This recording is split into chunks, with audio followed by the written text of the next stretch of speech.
vous asseoir.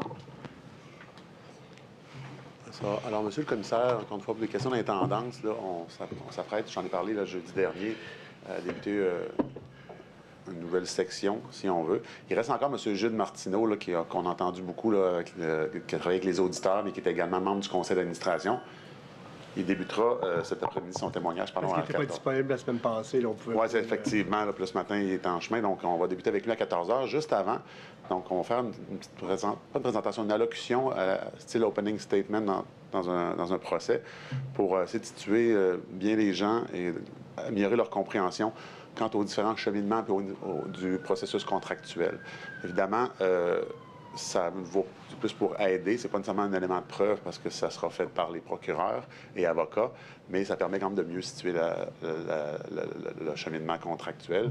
J'ai eu l'occasion de montrer l'allocution aux avocats de la société. Il y a eu certains commentaires. Bon, on en a appliqué certains, d'autres pas, mais on n'est pas ici dans une présentation style preuve. C'est important de le souligner pour qu'on laisse Maître Delory-Goulet faire l'allocution en question. Donc, si ça vous convient, là, je vais laisser ma collègue. Ça s'est fait dans d'autres commissions d'enquête, sans problème. Donc, parfait. Donc, je passe la parole à ma collègue. Alors, on va demander votre identification pour les besoins. Commission. Parfait. Donc, bonjour, Monsieur le commissaire, bonjour à vous. Le but de l'exercice auquel je me prête aujourd'hui, c'est de vous présenter l'historique contractuel de la transformation numérique de la société, aussi appelé le programme CASA. Puis le programme CASA, donc, fait référence au carrefour des services d'affaires. Plus précisément, je vais dans un premier temps m'attarder à vous présenter le processus particulier qui a été autorisé par le Conseil du Trésor pour adjuger le contrat sur lequel on se penche dans le cadre de notre commission. Puis ensuite, dans un deuxième temps, je vais vous présenter le contrat en tant que tel qui a été adjugé, donc de cette façon particulière-là. On a tous eu l'occasion de le constater assez tôt. On fait face à un processus et à un contrat qui sont extrêmement complexes. Et au bénéfice de tous, on a cru bon de prendre un moment pour présenter les grands jalons de l'histoire contractuelle du programme CASA. Je vous présente naturellement une version qui est amplement simplifiée et vulgarisée de la bête contractuelle pour être en mesure de consolider certains éléments de preuve, certaines informations qui sont ressorties des témoignages passés déjà, puis de se repérer pour la suite dans le récit des faits par les témoins qu'on va entendre au courant des prochains jours, prochaines semaines, puisqu'on est vraiment là, dans le bloc du contrat. Bref, aujourd'hui, je vous présente en quelque sorte les grands chapitres de l'histoire contractuelle, puis j'en profite également pour faire certaines précisions d'ordre terminologique, je dirais. Avant de vous présenter le processus, je souhaite apporter la précision suivante. Le programme CASA, ça réfère à la transformation, on le dit, numérique des systèmes informatiques de la société dans son ensemble. Par contre, et c'est là que j'insiste, c'est non seulement la conception de la plateforme transactionnelle SACLIC qui retient plus souvent l'attention, notamment des médias, mais pour le dire simplement, la conception de SACLIC fait partie du virage numérique de la société pour le volet offre de services à la clientèle en ligne. Autrement dit, c'est l'interface avec laquelle le public interagit. Mais ce virage numérique de la SAC, il est vraiment bien plus large en ce qu'il vise la modernisation de toute la plateforme centrale de la société. Puis c'est cette plateforme centrale-là qui gère notamment le volet administratif, les ressources humaines de la société, la délivrance, le renouvellement, la suspension des permis de conduire, la prévention, la sanction des infractions relatives au transport routier, etc. Donc, cela étant dit, j'en suis à vous parler donc du processus contractuel particulier qui a mené à l'attribution du contrat, l'adjudication plutôt. Donc, à titre de mise en contexte, le 21 avril 2015, il y a un processus particulier qui a été autorisé par le Conseil du Trésor par un document que vous connaissez déjà, qui se nomme le CT général 214-920. Je fais référence donc à la pièce 14P 13, déposée plus tôt par Maître Stéphane Lépine, et sur laquelle M. Poetti, notamment M. Vincent, ont également repris dans leur témoignage. Donc, cette autorisation-là permettait à la société de déroger aux règles habituelles de processus contractuel qui étaient prévues dans la loi sur les contrats des organismes publics, la LCOP, et dans la réglementation qui découle de cette loi-là, qui sont respectivement là, cotées sous les pièces 25, P61 et P62. Cette autorisation-là, elle est accordée en vertu de la LCOP elle-même, plus précisément l'article 25, qui donne ce pouvoir-là d'autorisation spéciale au Conseil du Trésor. Et concrètement, la demande de CT, la demande d'autorisation, décrit différentes choses, notamment le contexte de la demande. La demande fait état, entre autres, d'une étude rigoureuse et documentée, ce sont les termes de la demande de CT, donc d'une étude rigoureuse et documentée sur le positionnement stratégique de la SAC à l'égard de la modernisation de ses systèmes d'information. Puis c'est cette étude-là qui aurait conclu que la modernisation des ressources informationnelles devait passer par l'utilisation d'un logiciel de gestion intégré, donc un PGI. Et là, j'ouvre une parenthèse parce qu'on parle de PGI depuis un moment déjà. Je vais juste prendre une seconde pour bien expliquer, bien camper c'est quoi un PGI. Essentiellement, c'est un logiciel centralisé qui permet de gérer l'ensemble des processus d'une organisation, donc ici la société, ici un organisme public, en intégrant toutes ses fonctions essentielles. Donc, il offre une vue unifiée, cohérente des données, ce qui est supposé faciliter la prise de décision, la collaboration entre les différents services et aussi l'automatisation des tâches. Puis selon la société, le choix d'un PGI, ça lui permettrait différentes choses, dont deux dont on parle directement dans la demande de CT. Premièrement, diminuer les risques. Et là, on parle de toutes sortes de risques. On parle des risques d'affaires, technologiques et ceux liés au coût du projet.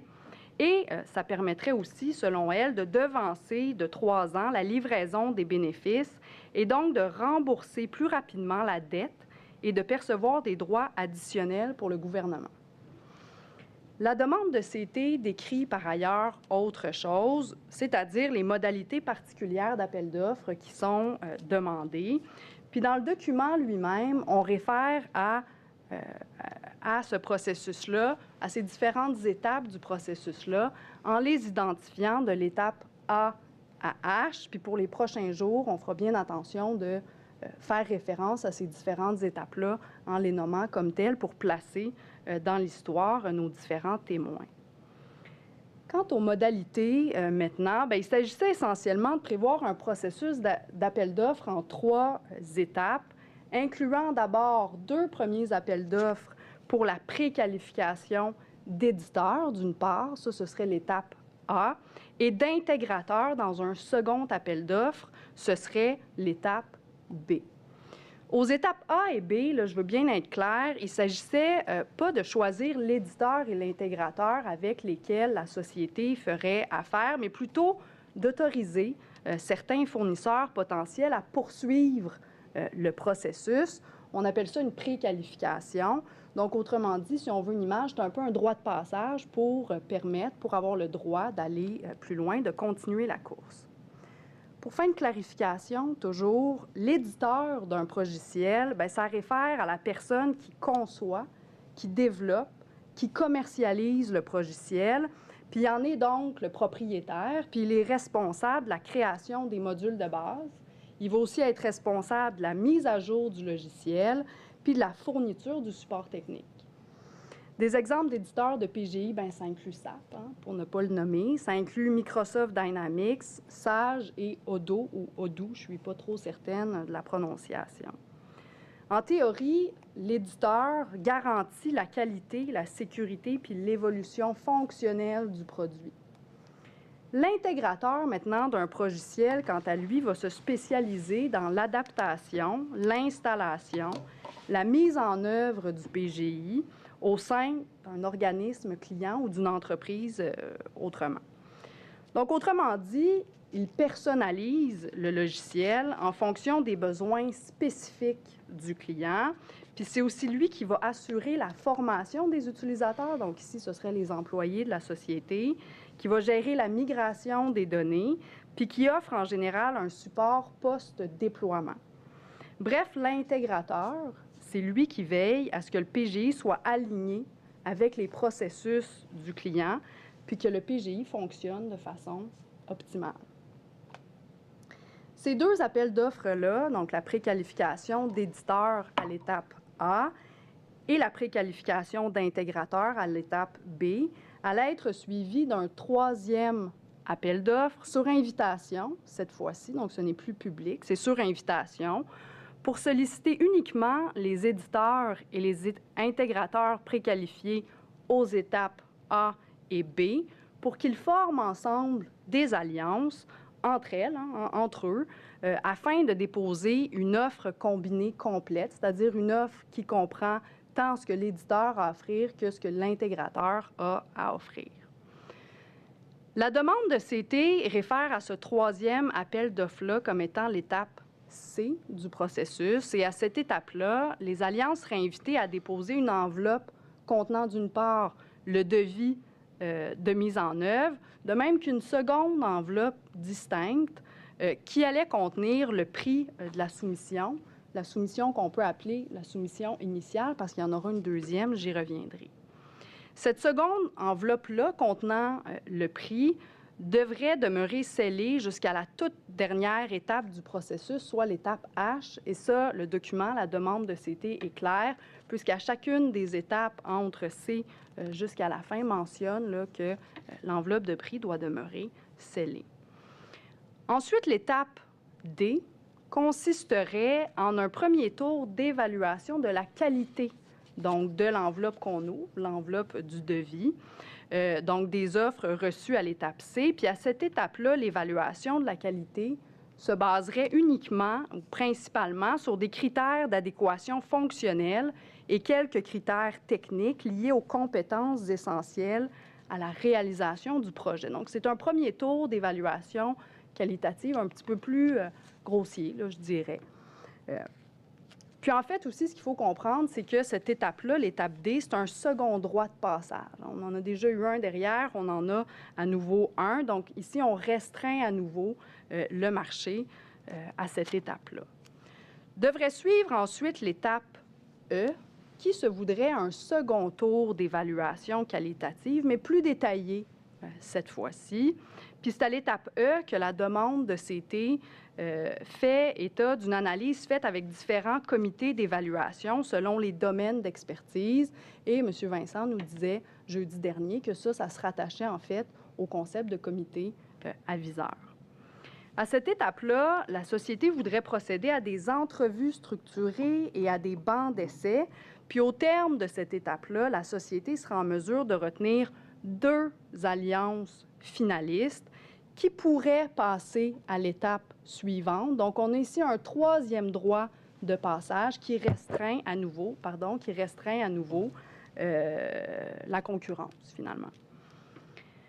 Viendrait ensuite l'étape F du processus, soit la tenue d'un dialogue compétitif en présence d'un vérificateur externe, dialogue qui serait tenu, donc, je l'ai dit, entre la société et les 2 alliances qui allaient être retenues à l'étape précédente, donc à l'étape E. Entre parenthèses, je précise ici que le dialogue compétitif n'était pas du tout permis ou n'était pas du tout prévu, en fait, dans la réglementation de l'époque, puis c'est précisément pour ça que la société a demandé une autorisation particulière. À l'époque, autrement dit, c'est véritablement le principe de la non-communication entre l'organisme et les potentiels fournisseurs qui s'appliquaient là, mur à mur en cours de processus. Et là, bien, ça m'amène un peu à parler, c'est quoi un dialogue compétitif, à quoi ça sert? La possibilité de tenir un dialogue compétitif, je le dis, c'est apparu en fait, pour les contrats en matière de technologie de l'information avec l'entrée en vigueur en 2016 du règlement sur les contrats des organismes publics en matière de technologie de l'information. Donc, j'y réfère à présent en parlant du RCTI. Puis, autrement dit, un organisme public, ce que je veux dire, c'est qu'aujourd'hui, s'il voulait intégrer une phase de dialogue compétitif dans son processus, n'aurait pas à obtenir une autorisation spéciale. Donc, un dialogue compétitif, en fait, ça permet à l'organisme et aux soumissionnaires de se parler avant l'adjudication du contrat, donc en cours de processus d'appel d'offres, pour vider les potentiels malentendus quant aux besoins de l'organisme, pour s'assurer que le fournisseur comprend bien ce sur quoi on lui demande de soumissionner, ce sur quoi on lui demande de fournir un prix. Puis évidemment, en réduisant les potentiels malentendus, bien, on réduit le risque pour tout le monde. On réduit évidemment le risque tant pour l'organisme que pour les soumissionnaires. Puis quand je parle de risque, bien, je fais référence à des dépassements de coûts et à des dépassements d'échéanciers. Évidemment, tout ça va souvent ensemble. À l'étape F, la société devrait procéder, et là je reprends les termes de la demande de CT, à l'évaluation de la stratégie de mise en œuvre, puis elle réalisera à cette fin-là des ateliers structurés avec les alliances finalistes en tenant compte des composants de la soumission. Ces ateliers devraient permettre à la société d'exposer aux alliances finalistes, le cas échéant, les faiblesses évaluées dans leur offre et leur demander des bonifications. Les ateliers devraient porter plus précisément sur la stratégie de déploiement, le calendrier, les efforts, la précision des besoins, les risques, les bénéfices, etc. À la fin de cette étape-là, donc l'étape F, la société obtiendrait, si requis, un ajustement aux enveloppes initiales déposées en C, selon les volets touchés, selon ce qui aurait été discuté dans le dialogue compétitif, donc compte tenu des précisions qui sont apportées à ce moment-là par cette voie-là. Évidemment, là, ce qu'il faut comprendre, c'est qu'avec davantage d'informations en main, les soumissionnaires sont en mesure d'ajuster leur offre pour qu'elle représente le plus fidèlement possible les besoins de la société. Puis cet ajustement, bien, je le disais, serait effectué au moyen du dépôt d'une seconde soumission amendée, autrement dit la soumission finale.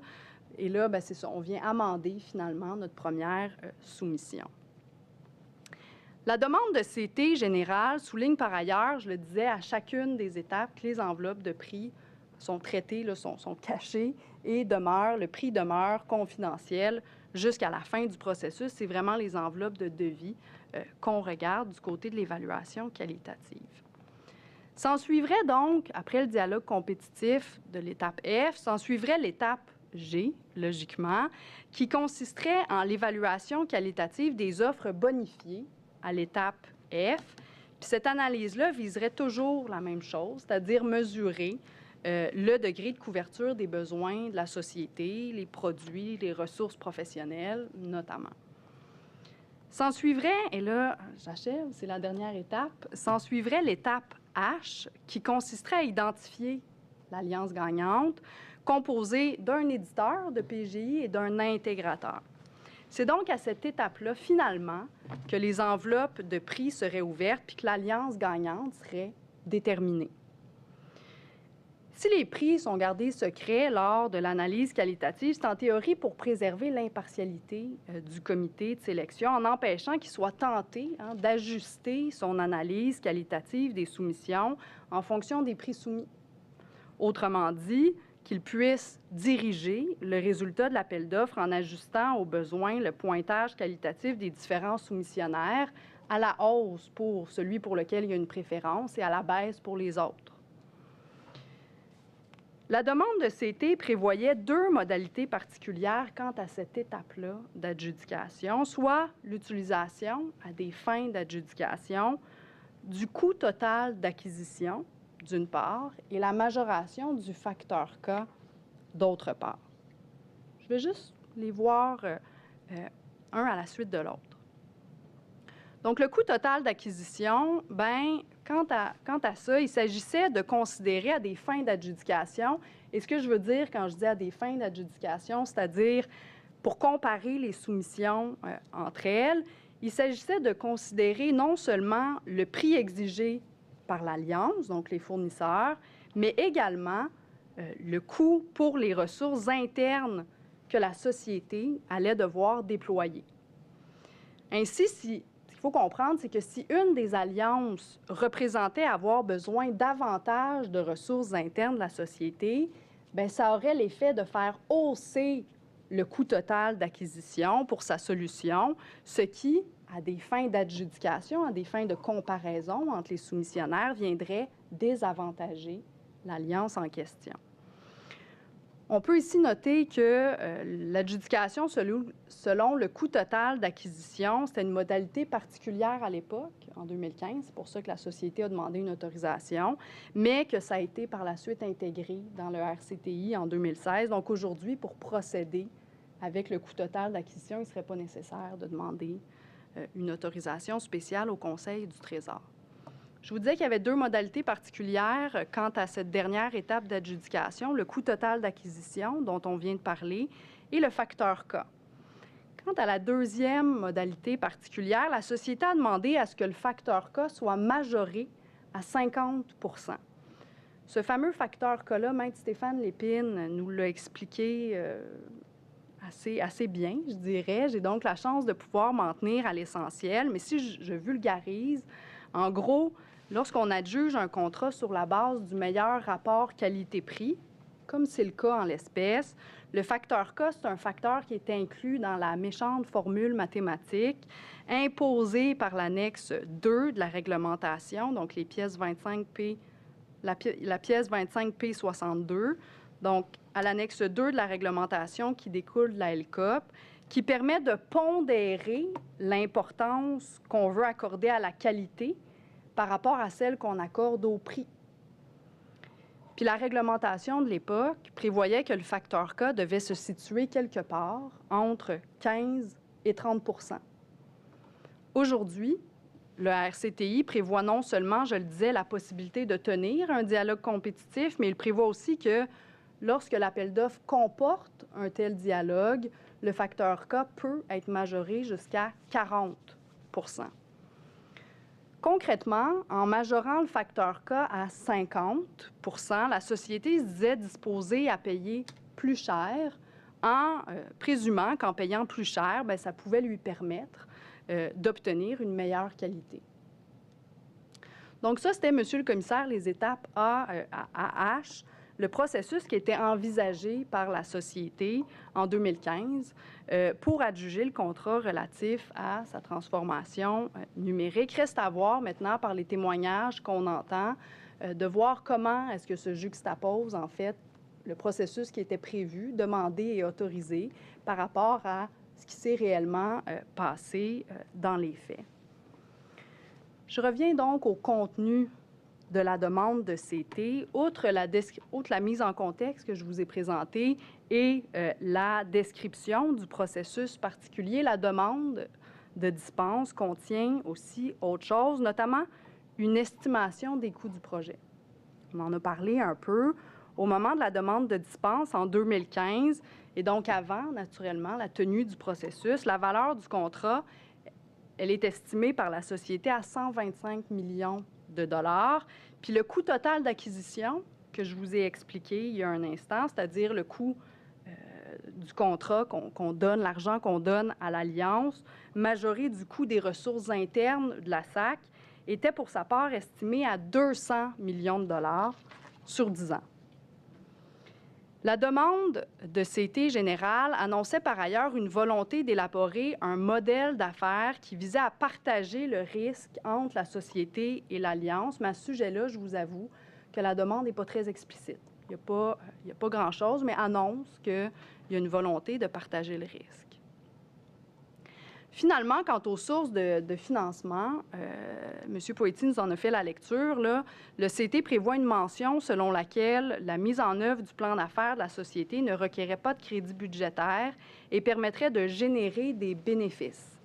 Il était aussi fait mention qu'en plus d'améliorer les services à la clientèle, le plan d'affaires et en conséquence les bénéfices assurerait le remboursement de l'investissement, du bénéfice cumulé de la SAC, la suppression du déficit annuel récurrent, de 35 millions de dollars et la perception de droits additionnels de 81 millions pour le gouvernement. Excusez ma ponctuation, ce n'est pas mes accents toniques plutôt.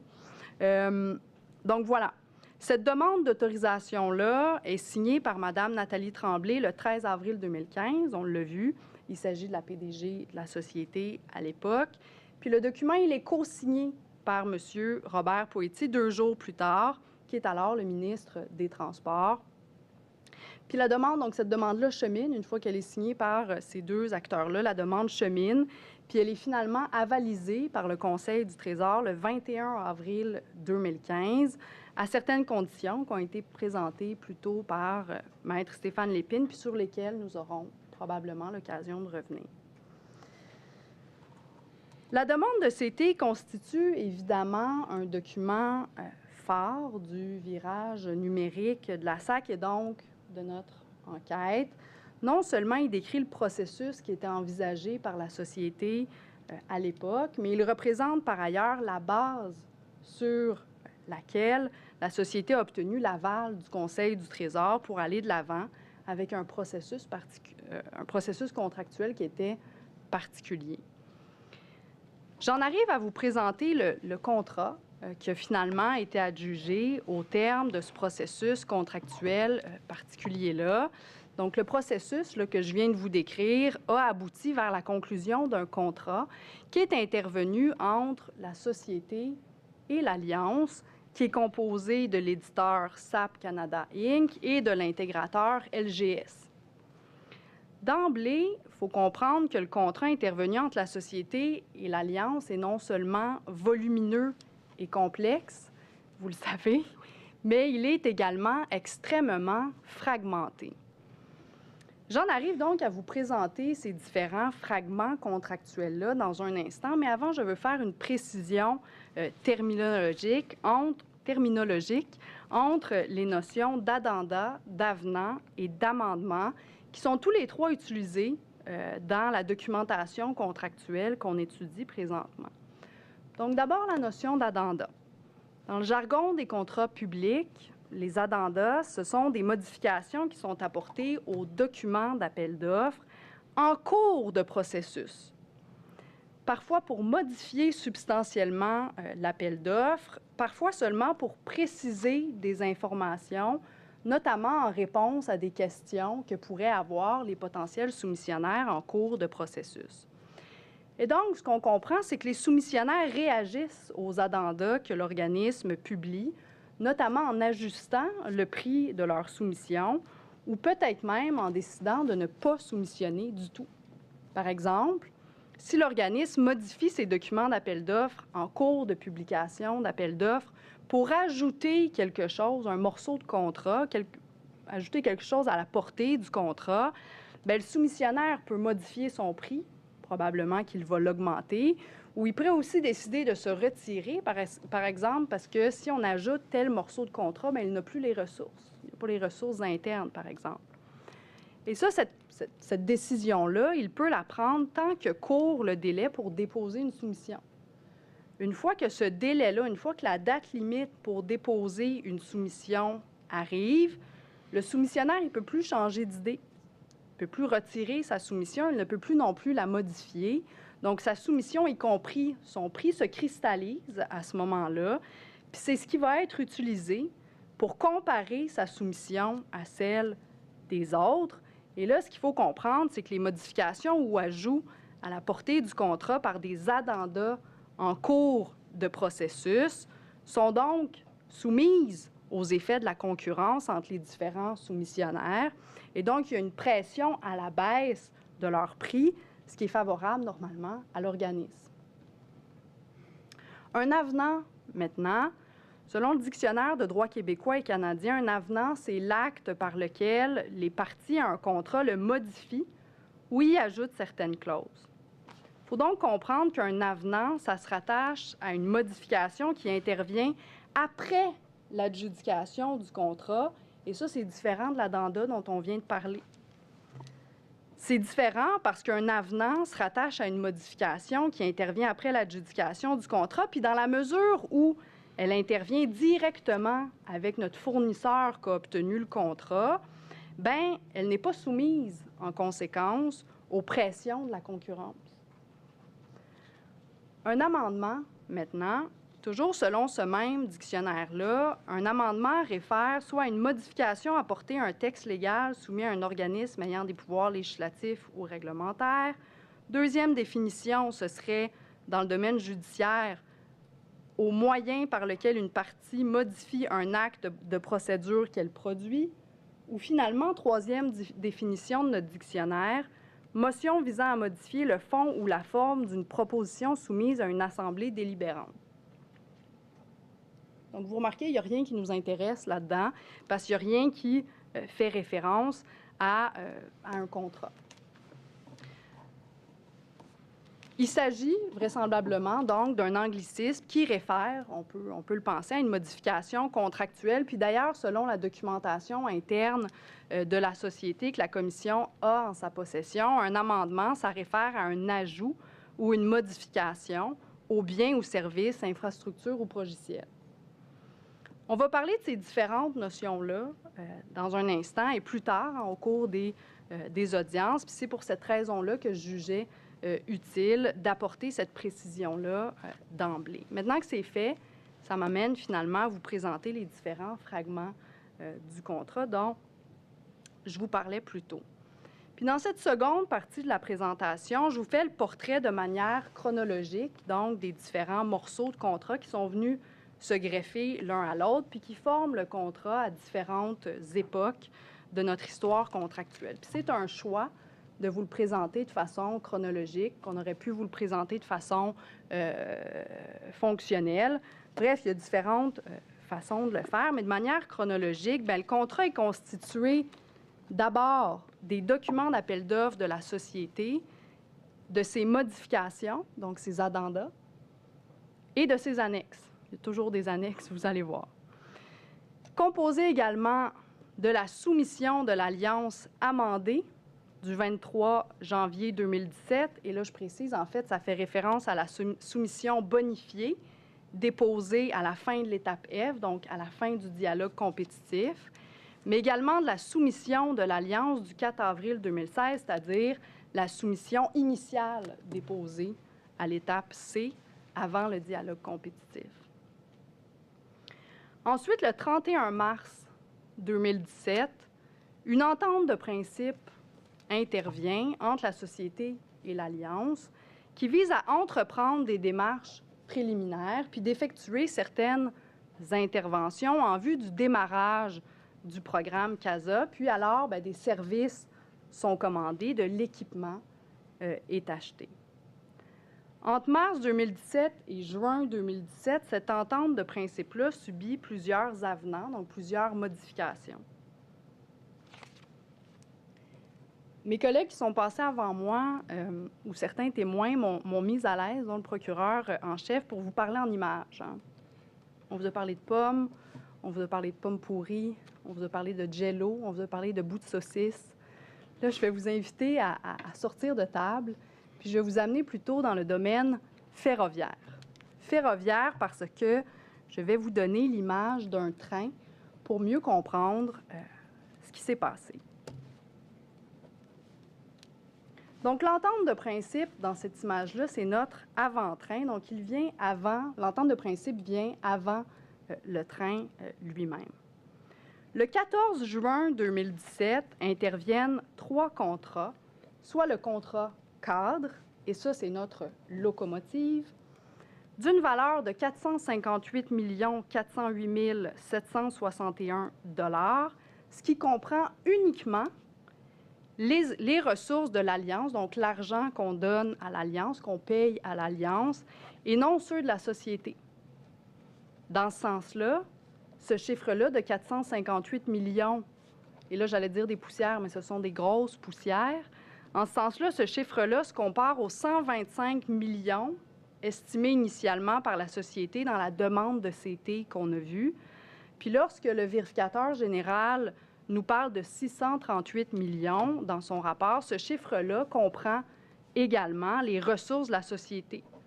Autrement dit, ce qu'il faut comprendre, c'est que le vérificateur général considère en fait le coût total d'acquisition qui est estimé dans le CT à 200 millions de dollars et non seulement les montants qui sont payés à l'Alliance. Ce contrat cadre-là vient par ailleurs inclure l'entente de principe et ses avenants, donc vient en fait, notre locomotive se soude à notre avant-train, entente de principe qui est intervenue en mars. Ce contrat, oui, j'y arrive, ce contrat cadre-là intervient entre la société et l'Alliance, donc entre la société et l'Alliance SAP éditeur et LGS intégrateur, mais il vient de pair, ce contrat-là, avec deux autres contrats qui interviennent la même date. D'abord, un contrat de licence et ses annexes qui intervient entre la société et LGS, qui vise à préciser les obligations des parties quant à ce volet-là. Il s'agit donc d'un premier wagon de train qu'on attache à notre locomotive. 3 commentaires quant à ce contrat de licence-là. Premièrement, une licence, essentiellement, c'est un droit d'utilisation du logiciel. Quand on achète une licence, on n'achète pas un bien tangible, on n'achète pas le logiciel en tant que tel. Ce qu'on achète, c'est plutôt un droit d'utilisation. Puis cette question-là pose certaines difficultés, en tout cas, ça m'en pose à moi, quant à la détermination du cadre juridique qui est applicable à ce type de contrat-là. Deuxième commentaire, le contrat de licence intervient avec LGS seulement. C'est pour ça que je le soulignais. Et LGS, je vous rappelle que c'est l'intégrateur, qui se retrouve en fait à jouer le rôle de revendeur du logiciel de SAP. Troisièmement, le prix de ce contrat-là, il est inclus dans celui du contrat cadre. Il n'y a pas un prix qui se rattache en plus du 458 millions et des grosses poussières. Il est inclus là-dedans. Ensuite, on attache un deuxième wagon à notre train. C'est un contrat de service et vente d'équipements, ainsi que ses annexes, toujours, qui intervient entre la société et LGS seulement, qui vise lui, donc, à préciser les obligations des parties quant à ce volet-là, quant au volet services et équipements. Et encore une fois, son prix est compris dans le 458 millions. Et, Monsieur le commissaire, c'est ce dernier contrat-là de services et ventes qui comprend les modalités de partage de risques qui avaient été simplement annoncées dans la demande de CT. Puis le partage de risques, dont plusieurs témoins ont déjà parlé, mais on en parlera davantage dans les prochaines semaines. Le partage de risques a initialement été prévu dans les documents d'appel d'offres, dans une forme que je dirais primaire. Ensuite, ça a été discuté durant le dialogue compétitif, donc à l'étape F. Puis le partage de risques a finalement été entériné dans sa forme finale à l'annexe G du contrat de services et vente d'équipements. Par contre, ce partage de risque-là, qui est jusque-là sur papier, qui est jusque-là théorique, ne peut se concevoir ou ne peut se matérialiser que dans le cadre des ententes de l'eau dont je suis maintenant à vous parler.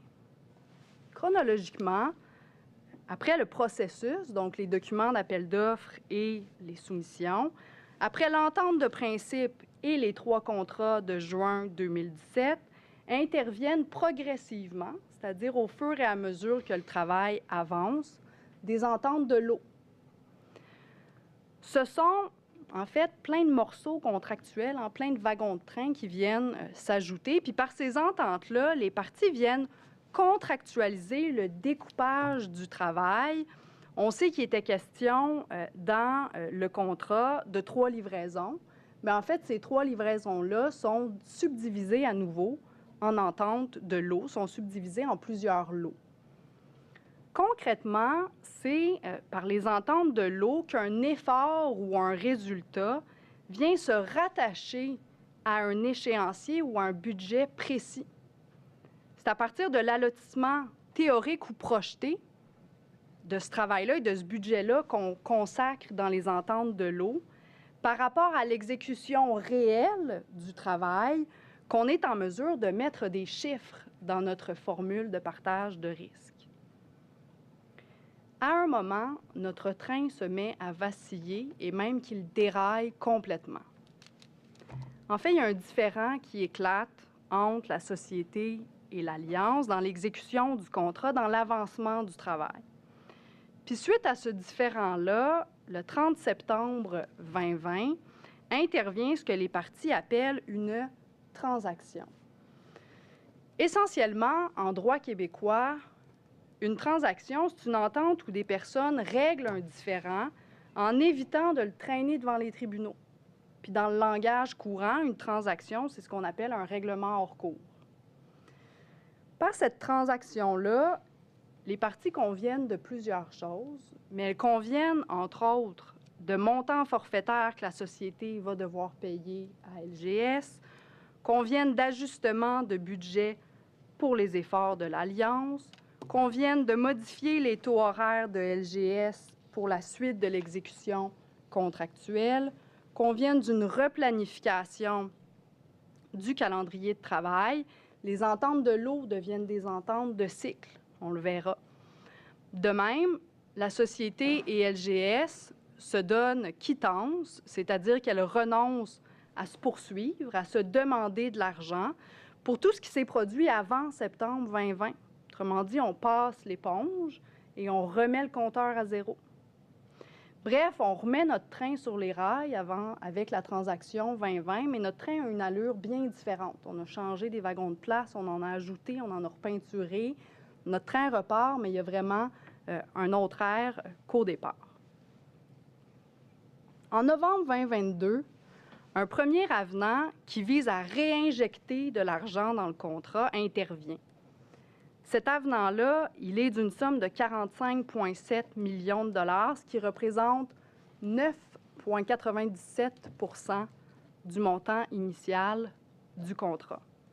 Puis à cet égard-là, bien, je le souligne, comme l'a d'ailleurs fait le VGQ, puisque l'a d'ailleurs fait le vérificateur général au paragraphe 29 et 30 de son rapport, que la loi et la réglementation en vigueur obligeaient la société à publier toute dépense supplémentaire découlant d'une modification au contrat lorsque le montant initial du contrat est majoré de plus de 10 %. Puis ainsi, puisque cet avenant-là se trouvait sous le seuil de 10 %, je vous rappelle qu'il se trouvait à 9,97 % du montant initial du contrat, bien, la société n'avait pas officiellement à publier cet avenant-là sur le SEAO, alors que le système électronique d'appel d'offres a pour fonction, notamment, de rendre compte publiquement des dépenses de fonds publics. En août 2023, on a un deuxième avenant au contrat qui intervient, cette fois pour la somme de 68,9 millions de dollars. Puis parce que le seuil de 10 % est cette fois-ci dépassé, bien, la société publie, elle a l'obligation légale de le faire et elle le fait, donc elle publie cet avenant-là sur le SEAO. Elle publie alors non seulement ce second avenant-là, mais également le premier avenant de 45,7 millions de dollars qui était intervenu 9 mois plus tôt et qui n'avait pas été publié parce qu'il était sous le seuil de 10 %, plus précisément à 9,97 %. Puis à partir de ce moment-là, parce que le seuil de 10 % est dépassé, bien, la société a l'obligation légale de publier tous les futurs avenants. C'est de cette manière-là qu'en juin 2024, un troisième avenant de 39,1 millions de dollars est publié par la société sur le SEAO. Et donc, en additionnant ces trois avenants-là, on en arrive à une hausse du prix du contrat de 153,7 millions de dollars par rapport au contrat initial adjugé, dont le prix avait été établi dans le contrat cadre, je vous le rappelle, à 458 408 761 dollars. En plus des wagons de contrat qui se sont ajoutés de façon chronologique dont je vous ai parlé, on a par ailleurs eu ponctuellement, depuis 2017, des amendements qui sont venus préciser les contrats ou carrément les modifier. Donc, on vient ajouter une cheminée à notre train, une fenêtre, on repeinture à la rigueur certains wagons, on resserre certains boulons, ce genre de choses-là. Puis à ce sujet-là, on a recensé jusqu'à maintenant plus de 40 amendements, mais on n'a pas terminé notre analyse, notre exercice d'analyse de ces amendements-là. Il faut aussi comprendre que tant que le contrat s'exécute, bien, différents amendements et différents avenants, d'ailleurs, sont susceptibles de venir s'ajouter. Jusqu'à maintenant, les amendements recensés correspondent, entre autres, à des ajustements de budget, à même l'enveloppe du contrat, à des ajouts de tâches et à des ajouts de licences. J'ai mis l'emphase sur les ajustements de budget parce que j'ouvre ici une dernière parenthèse, mais qui est fondamentale dans notre dossier, pour souligner la distinction qu'il faut faire entre des modifications de budget qui touchent à la façon de distribuer ou de diviser l'argent dans l'enveloppe de prix.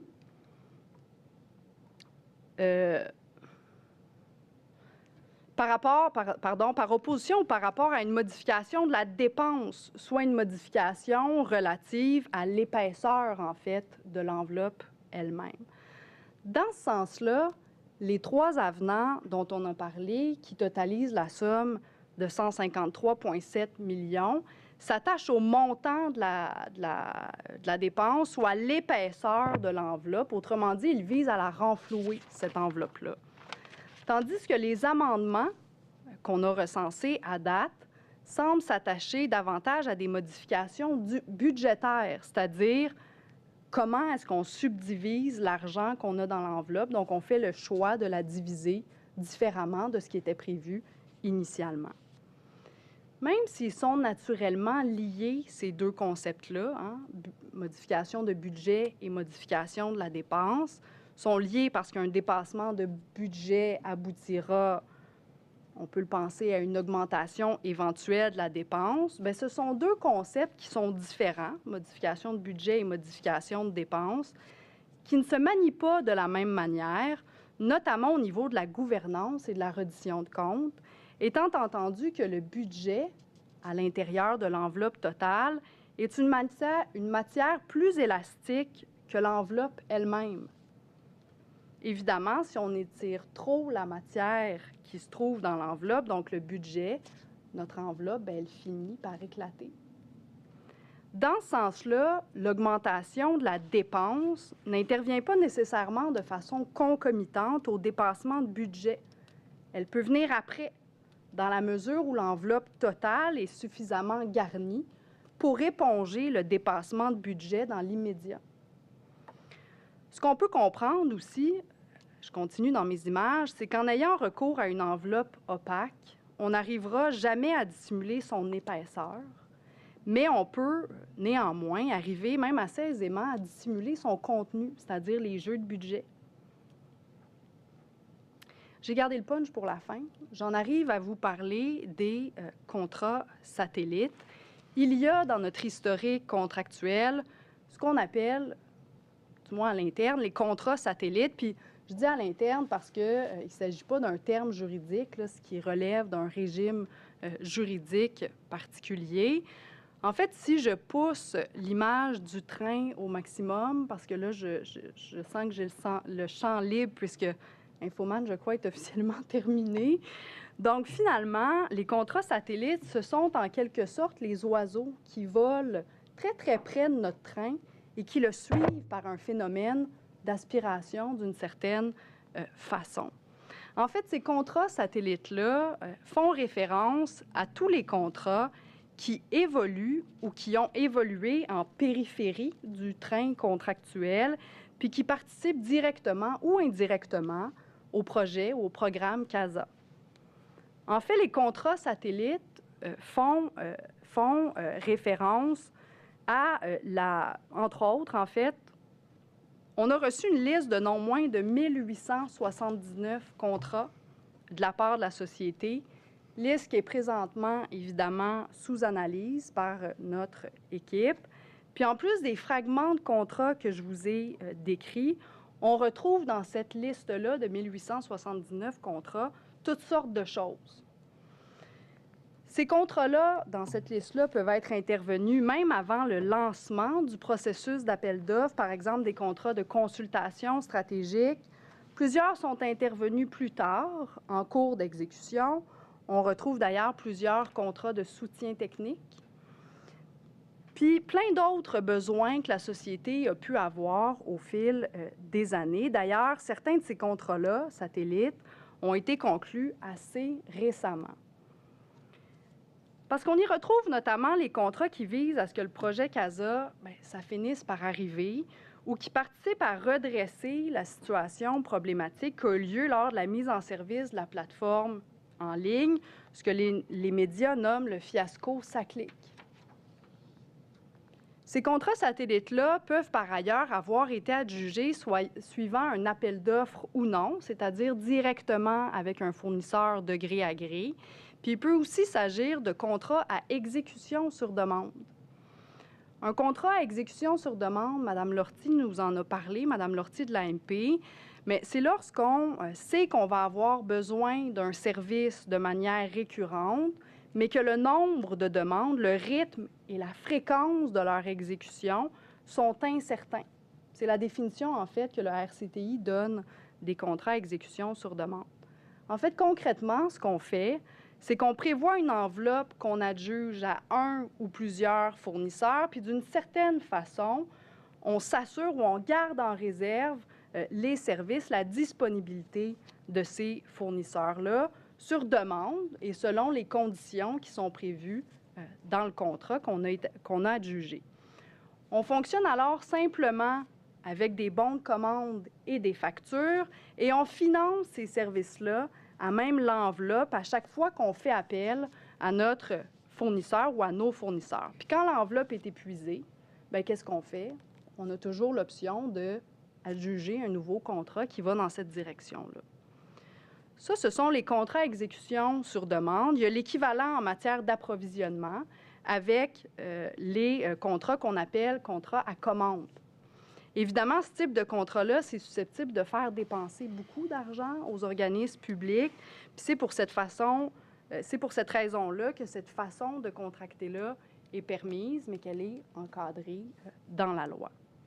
Ce genre de modèle contractuel-là, donc contrat à exécution sur demande, se prête plutôt bien aux contrats de soutien technique, notamment, qu'on retrouve dans nos contrats satellites d'ailleurs. On appelle quand on a besoin de soutien, on finance à même l'enveloppe adjugée jusqu'à temps qu'elle soit vide. Je le disais, on retrouve entre autres des contrats à commande ou à exécution sur demande dans les contrats satellites. Puis à l'heure actuelle, on n'est pas en mesure d'identifier avec certitude tous les différents co-contractants de la société pour ces nombreux contrats satellites-là. Mais on est en mesure, par contre, d'avancer que certains sont intervenus directement avec les membres de l'Alliance. On ne peut pas non plus, pour l'instant, avoir d'idée de grandeur en termes monétaires de la valeur qui s'ajoute ainsi aux 458 408 761 $ initiaux, majorés des 3 avenants qui totalisent 153,7 millions de dollars, mais on sait qu'on parle de montants considérables. Je clôt ici mon tour d'horizon de l'historique contractuel. J'espère, Monsieur le Commissaire, avoir pu vous éclairer pour cette portion de votre enquête et on m'informe qu'on va reprendre avec le témoin, Monsieur Martineau, cet après-midi. Merci. Merci beaucoup, Maître, pour vos explications. J'ai bien aimé le train. Alors, merci. Très bonnes images. Merci. C'est complet pour ce matin? Ça va? Monsieur le commissaire, est-ce que je comprends que j'aurai l'occasion de nuancer ce qu'on vient d'entendre? Ou... J'ai octroyé le statut de participant à la Société d'assurance automobile du Québec, effectivement, pour aider la Commission dans son mandat. Vous avez vu comment est-ce qu'il est large, ce mandat-là. Alors, bien évidemment, si je le dis toujours, si la société juge qu'il y a des témoins qui pourront nuancer ou ce qu'on appelle une plaidoirie finale, là, ce qui en est vraiment pas une, là, mais qu'on permet dans toutes les commissions d'enquête, on permet là, aux parties de s'adresser directement, puis on l'a mis dans les règles de pratique, on va le faire par écrit. Bien évidemment, vous allez avoir la chance ou le droit finalement de nuancer ce que vous pensez être. J'étais dans la nuance, là. Fait que c'est pas... Ça sera effectivement. Alors j'aurai l'occasion de le faire. C'est parfait. Merci. Bon appétit.